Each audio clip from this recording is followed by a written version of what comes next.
जब वहां पहुंचे तो अंगिरा आदि ऋषि जो यज्ञ कर रहे थे, उन यज्ञिक ऋषियों ने राजा को इस प्रकार से मंत्रों का उच्चारण करते हुए सुना तो बड़े प्रभावित हुए। उन्होंने राजा से कहा कि हे राजन, तुम यहाँ पर मंत्रों का उच्चारण करो जिससे हमारा यज्ञ अच्छी तरह से सफल हो। तो इस प्रकार से यज्ञ में मंत्र के उच्चारण करने से उन्होंने यज्ञ में जो भी धन ऋषियों को प्राप्त हुआ, उन विद्वानों ने सारा धन उन राजा नाभाग को दे दिया। इस प्रकार राजा नाभाग के एक जो पुत्र हुए उनका नाम था अम्बरीश। अम्बरीशो महाभागः सप्तदीपवर्ती मही अव्ययां च श्रियं लब्ध्वा विभवं चातुलं भुवि। जो लोग अनन्य, भगवान भी कहते हैं कि जो लोग अनन्य भाव से मेरे दिव्य स्वरूप का अनुभव करते हैं, निरंतर मेरी पूजा करते हैं, उनकी जो जो आवश्यकताएं होती हैं मैं उनकी इन आवश्यकताओं को पूर्ण करता हूँ। और जो उनके पास उनकी सुरक्षा, उनकी मैं सुरक्षा भी करता हूँ। भगवान ये कहते हैं कि तू सब मुझ पर छोड़ दे, योगम क्षेमम वहाम्यहम्, मैं उसकी पूर्ण रूप से रक्षा करूंगा और मैं उसकी पूरी जिम्मेदारी ले लेता हूँ। भगवान ये कहते हैं। तो भगवान ने आज महाराज अम्बरीश की जिम्मेदारी ले रखी है।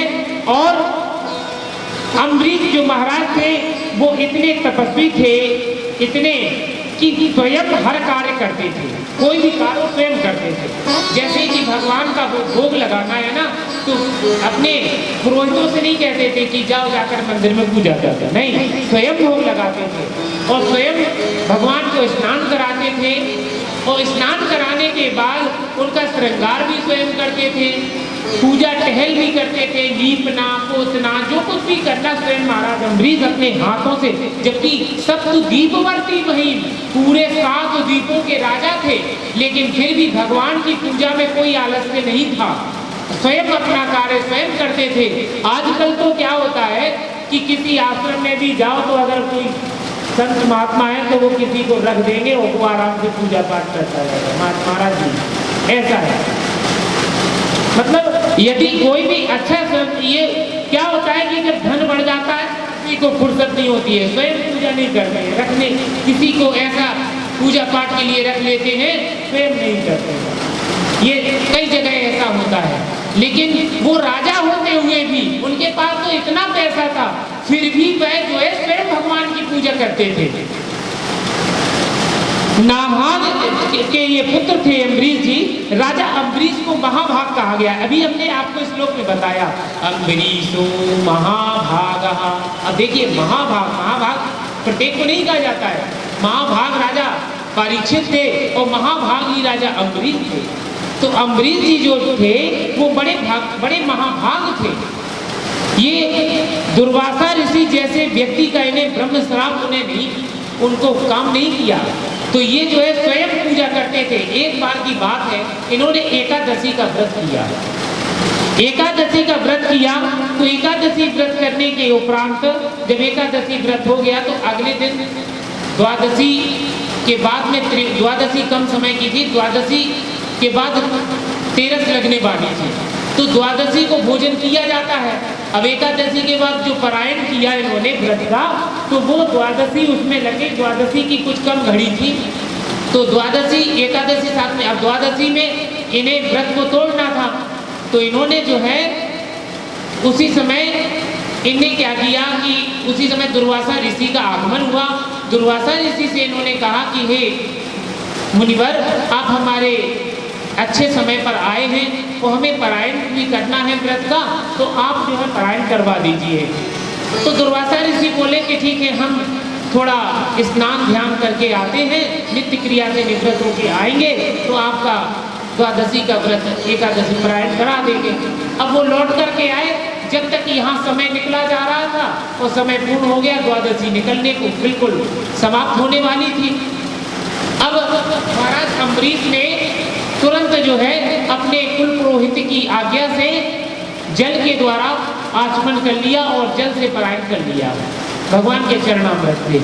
जब चरणामृत से पान कर लिया तो उससे जो है जब वो लौट कर आए दुर्वासा ऋषि जब लौट कर आए तो उन्होंने जब ये देखा कि राजा पलायन कर चुके हैं, तो सब कुछ कर चुके हैं, अब उन्हें व्रत छोड़ना है। उसी समय जब दुर्वासा ऋषि का आगमन होता है तो उन्होंने ये कहा कि चलो अब हम पलायन कराए देते हैं। तो राजा चूंकि पलायन कर चुके थे, तो जब ऐसा हो चुका तो दुर्वासा ऋषि ने इसे अपना अपमान समझा। उन्होंने अम्बरीश को नष्ट हो जाने का श्राप दिया और उन्होंने अपनी एक जटा को उखाड़ करके जोर से जमीन पर पटक दिया और उस जटा से कृत्या नाम की एक राक्षसी उत्पन्न हो गई और कृत्या वह अम्बरीश को मारने के लिए उनकी ओर बढ़ी। भगवान विष्णु का अम्बरीश जी ने ध्यान किया। भगवान विष्णु जो कि अहम भक्त पराधीनो, भगवान कहते हैं मैं भक्त के पराधीन हूँ, मैं भक्त के पराधीन हूँ। अहम भक्त पराधीनो हस्वतंत्र इव ध्वजः साधु धीरग्रस्त हृदयो भक्तेर भक्त जना प्रिया। भगवान कहते हैं कि मैं भक्ति के पराधीन हूँ, मैं किसी भी हालत में स्वतंत्र नहीं हूँ।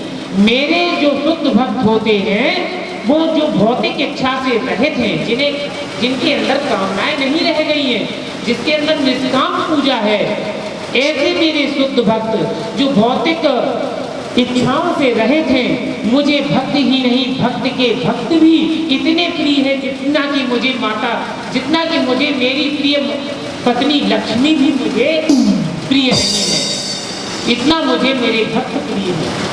तो भगवान विष्णु ने तुरंत सुदर्शन चक्र भेजा और कृत्या के पीछे वह सुदर्शन चक्र लग गया।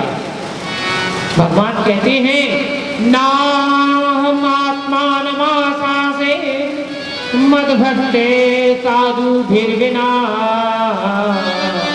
प्रियं चात्यन्ति ब्रह्मन् ये सांगति परः। ये